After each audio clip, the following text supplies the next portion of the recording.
لساني نور وشفاعة يهديني إلى الحق سماعا.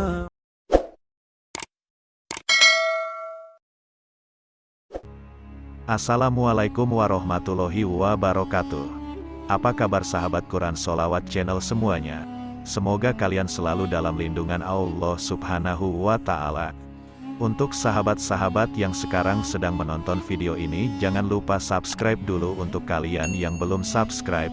Dan bagi sahabat-sahabat yang sudah subscribe, jangan lupa untuk selalu memberikan komentar dan saran, like dan bagikan untuk selalu berbagi manfaat dari video ini. Kali ini kami akan menceritakan tentang kisah karomah Kiai Haji Muhammad Khalil bin Abdul Latif Bangkalan. Beliau masyhur dengan sebutan Syekhona Khalil Bangkalan. Gelar Syekhona disematkan kepada beliau karena beliau menjadi guru dari beberapa kiai berpengaruh di Nusantara.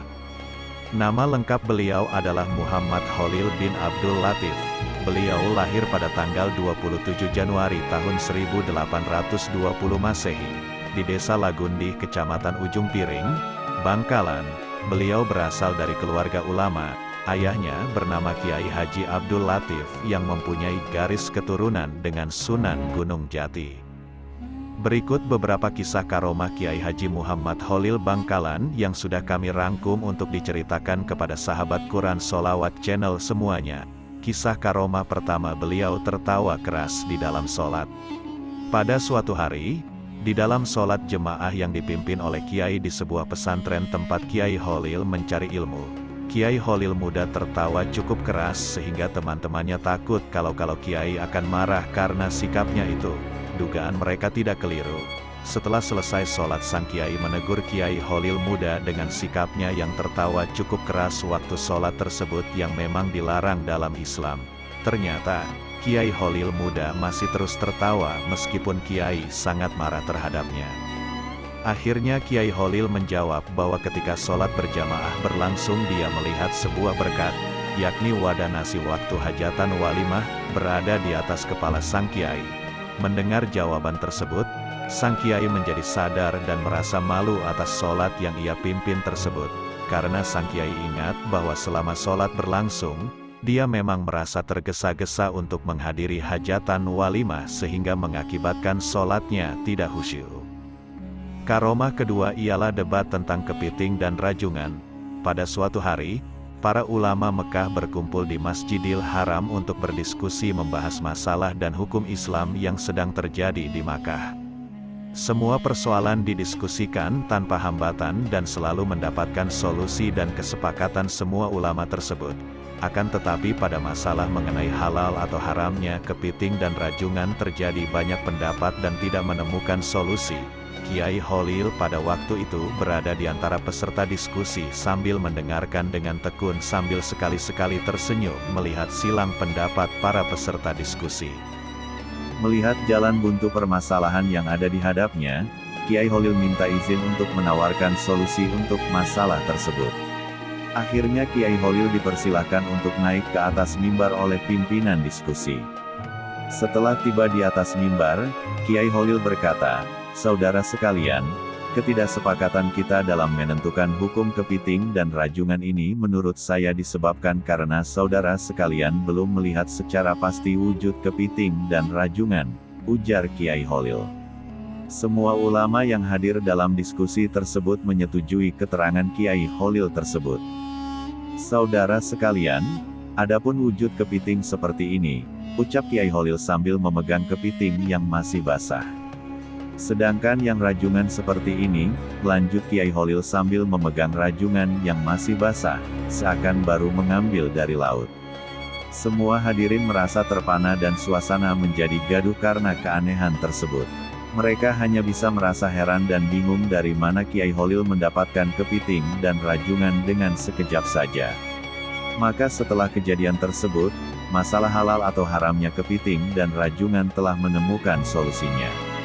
Sejak kejadian itu, Kiai Khalil menjadi ulama yang disegani di antara ulama Masjidil Haram. Kisah karomah ketiga ialah ketika Kiai Khalil ke Makkah naik kerocok, yaitu sejenis daun aren kering yang dapat mengapung di air. Pada suatu sore di pinggir pantai daerah Bangkalan, Kiai Holil hanya ditemani oleh Kiai Syamsul Arifin, salah seorang murid dan sahabatnya. Mereka membicarakan perihal urusan pesantren dan persoalan umat. Tak terasa waktu sudah berlangsung lama dan matahari hampir terbenam.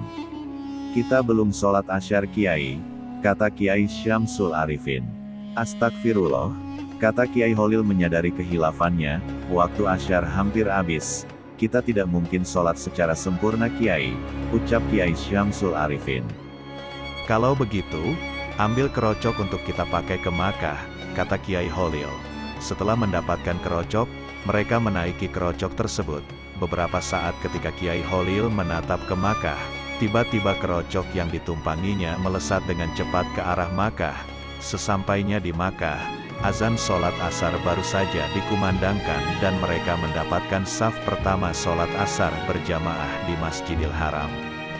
Kisah karomah keempat ialah ketika Kiai Holil mengubah arah kiblat masjid. Pada suatu hari, Kiai Holil sedang melihat masjid yang sedang dibangun oleh menantu beliau yaitu Kiai Muntaha. Ketika melihat arah kiblat pada masjid tersebut, Kiai Holil menegur sang menantu yang alim itu untuk membetulkan arah kiblat masjid yang sedang dibangunnya itu. Sebagai orang yang alim, Kiai Muntaha mempunyai alasan dalam menentukan arah kiblat tersebut. Beberapa argumen ditunjukkan kepada Kiai Holil dalam penentuan arah kiblat tersebut.